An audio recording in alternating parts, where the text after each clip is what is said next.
Okay, the basic principle behind our opposition to the SPLOST is that being apathetic is our worst enemy. So Edmund Burke said that all that is necessary for the triumph of evil is that good men do nothing. Now I assume most of us are good men and women, so we're trying to encourage you to do something about this SPLOST.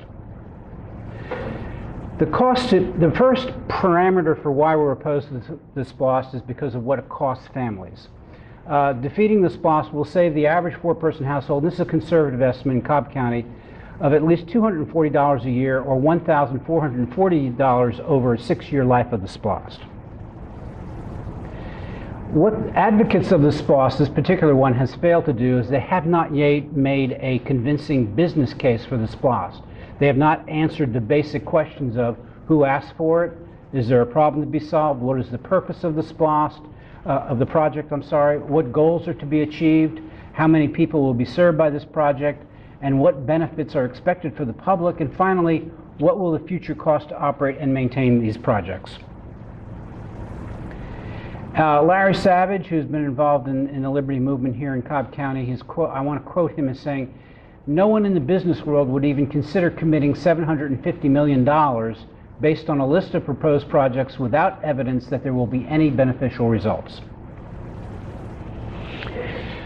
Of course, another reason to vote down the SPLOST is that lower taxes are good for the economy. It would mean that if the SPLOST was defeated, our sales tax would be 5% versus 7 or 8% in other counties, or 20% less than in other counties. That $750 million plus over a 6-year period, they're actually would be collecting a lot more. That's money that would be spent, not all of it, but most of it would be spent by businesses and families in Cobb County rather than going to our agents in government.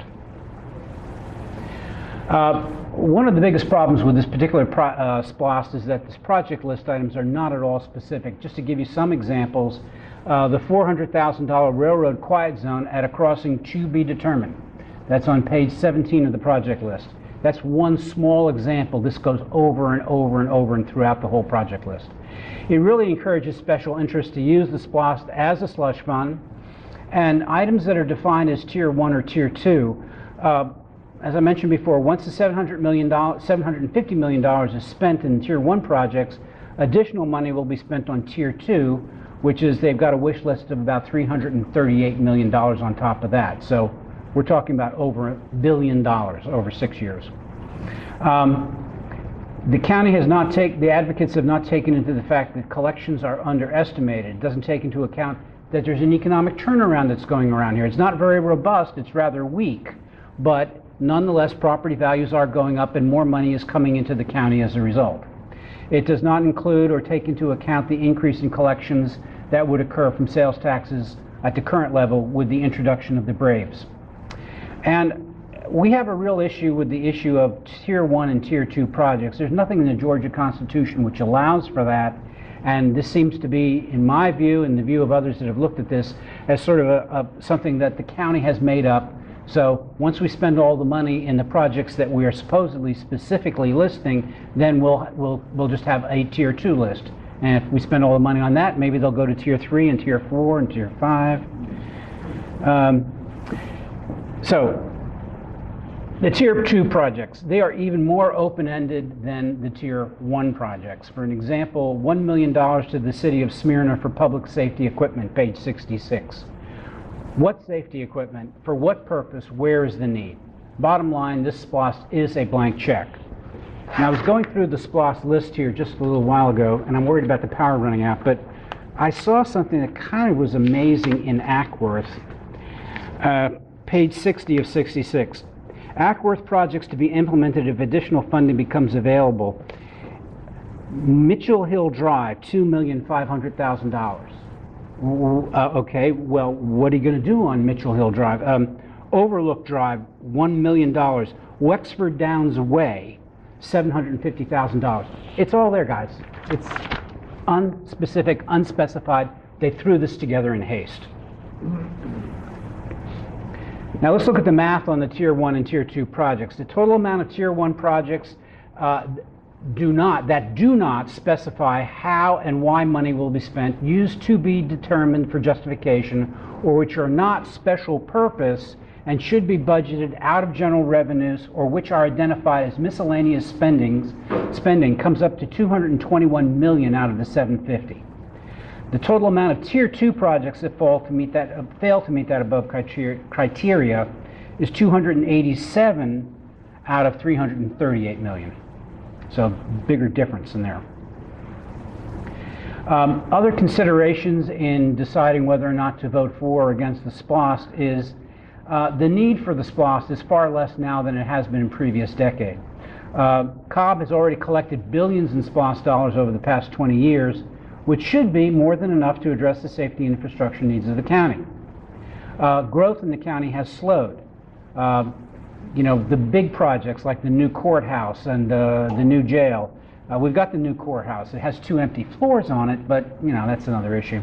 The improved economy, as I kind of referenced before, means that tens of millions of dollars in new property taxes will come to us, which should be enough, for the most part, to pay for truly needed infrastructure.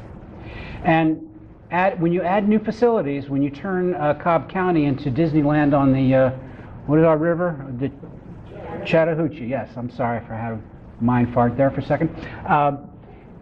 It basically, you know, I look at some of the stuff that are involved with dog runs, skateboard parks, a water ride park next to Six Flags, the Mapleton Amphitheater. I mean, it's a nice facility, but really should taxpayers be paying for that? Why is the county in the golf course business? And the county airport, we can look at privatizing that. That's just a few examples of what I'm talking about. Now, the proponents of the SPLOST will say that if we don't pass it, then disaster, bedlam, and third world country status will visit us. Yet prior to 2005, before there were a number of years where we didn't have the SPLOST, Cobb County somehow managed to succeed, even during a relatively high growth period without the tax. If we do have necessary projects that need to be done, they can be provided by bond elections as they were done before the SPLOST before the SPLOST law was put into effect in the 1980s.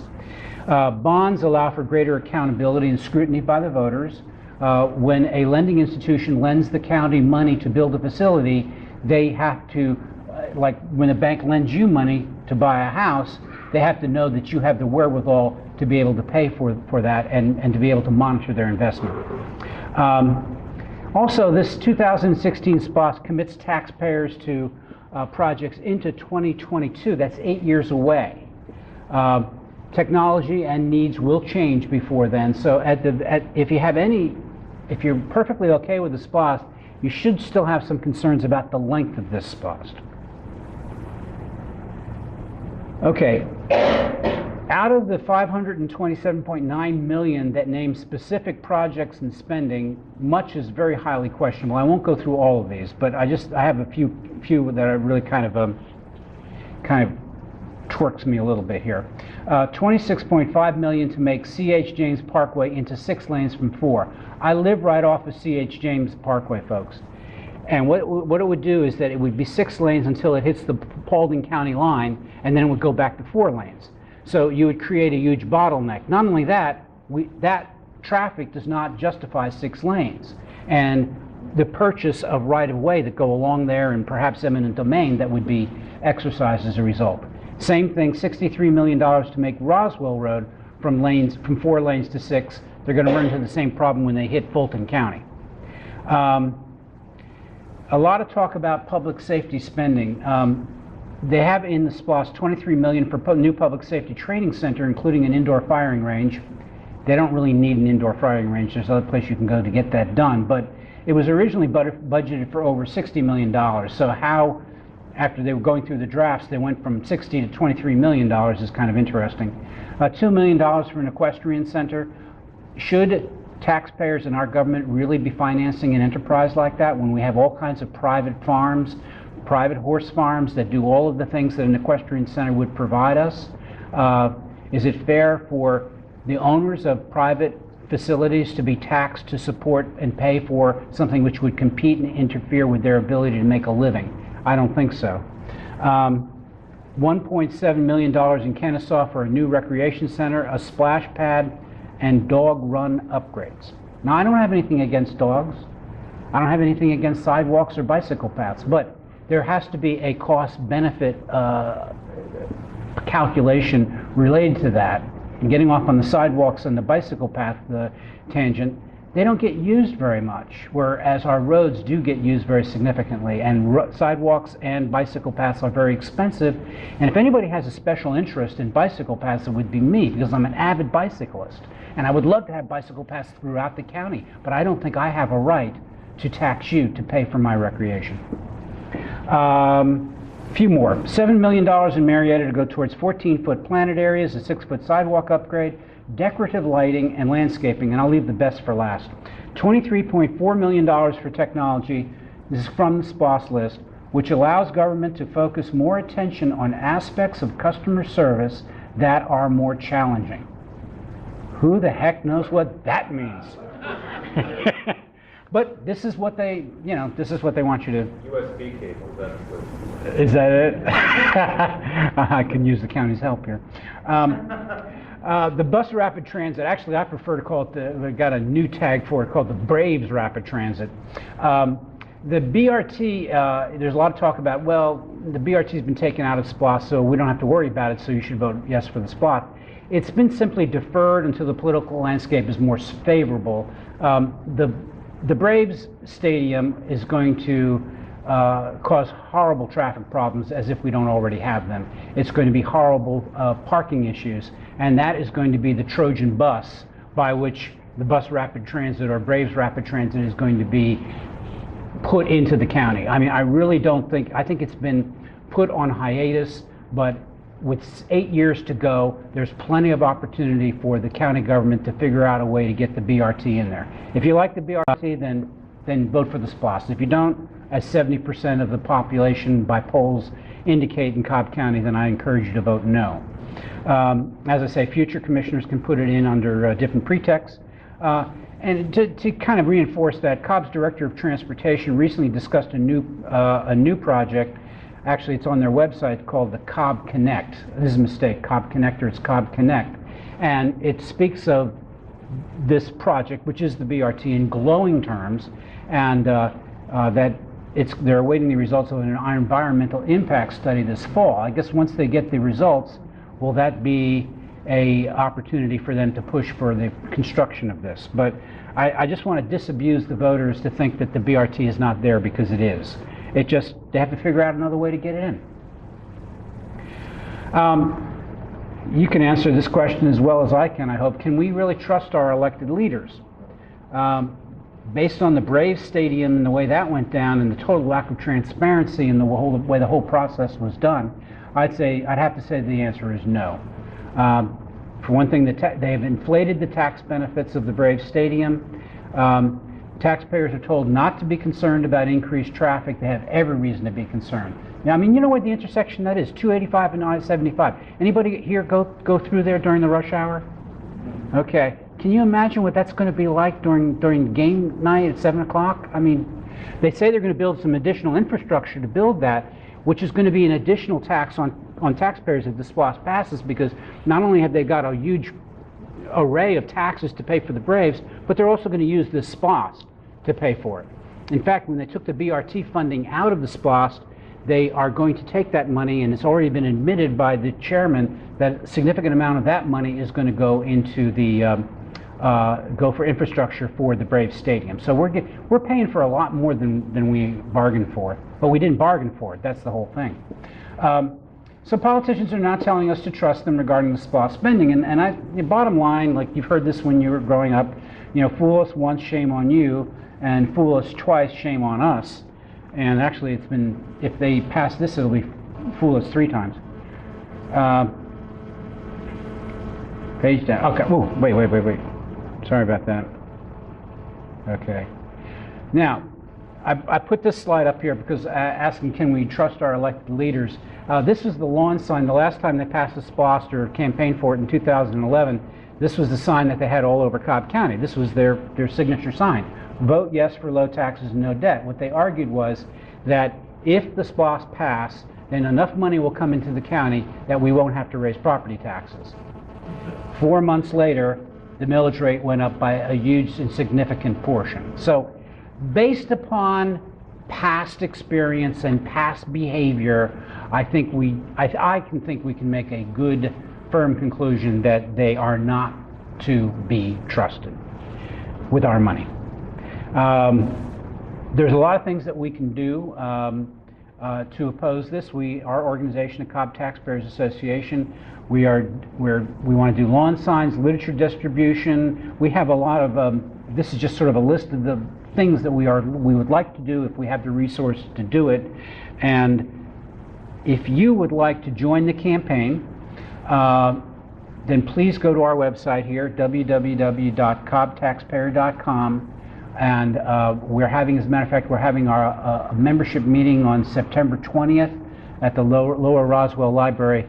Jan, do you remember the exact name of that library? On the Lower Roswell Road, the branch? It's the East Cobb. Yeah, I kind of try to stay away from East Cobb if I can. It's too expensive for me. But anyway, we're having a meeting on September 20th. Go to our website. This slide presentation is on there. And as we get more and more into the campaign, there'll be more and more information that will populate this site. I'm maybe getting a little ahead of myself, but the League of Women Voters looks like they will be sponsoring a debate. That's not set in stone, but they have decided they are at least going to make the offer to sponsor a debate.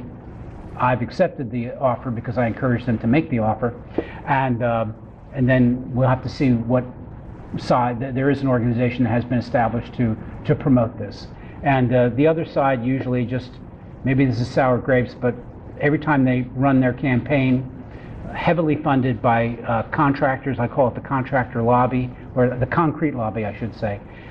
They've spent, in the last cycle for the SPLOST to get it passed, they spent $500,000. A lot of that was allegedly for public voter education and awareness, but don't believe it. We managed to raise in money and in-kind contributions about $5,000. So every no vote that we got cost us 11 cents. Every yes vote that they got $11. Cost them $11. I think with this being in the general election, that bodes well for, I think, our chances of defeating it. And there's a lot of distrust in Cobb County government right now because of, largely because of the way the Braves deal was handled.